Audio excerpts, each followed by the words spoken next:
En effet, dit le Seigneur, ce que je pense n'a rien de commun avec ce que vous pensez, et vos façons d'agir n'ont rien de commun avec les miennes. Il y a autant de distance entre ma façon d'agir et la vôtre, entre ce que je pense et ce que vous pensez, qu'entre les cieux et la terre.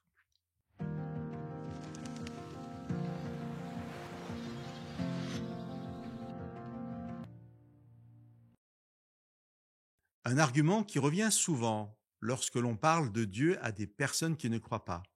Un argument pour justifier l'impossibilité du croire. C'est tout simplement que cela n'est pas possible, que Dieu n'est pas possible. Mais quelles sont nos références pour dire que cela est possible ou pas? N'est-ce pas notre propre monde, notre propre science? N'est-ce pas tout simplement les limites qui sont les nôtres et que nous érigeons comme des frontières infranchissables? Il y a certes de nombreux domaines où je n'ai aucun problème à me soumettre à l'état actuel du discours scientifique et à le prendre pour guide.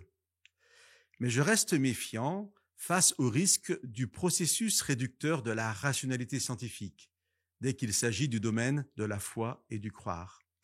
Le processus réducteur de la rationalité scientifique.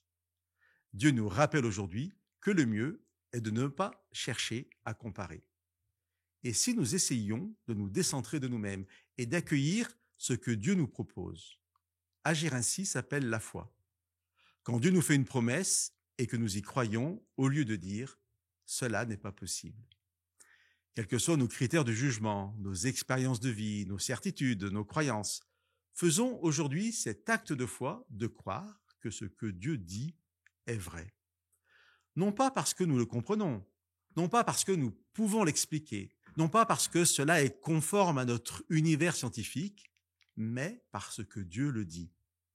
En effet, dit le Seigneur, ce que je pense n'a rien de commun avec ce que vous pensez, et vos façons d'agir n'ont rien de commun avec les miennes. Il y a autant de distance entre ma façon d'agir et la vôtre, entre ce que je pense et ce que vous pensez, qu'entre les cieux et la terre. Chers amis, faisons confiance à Dieu et recevons ses bénédictions.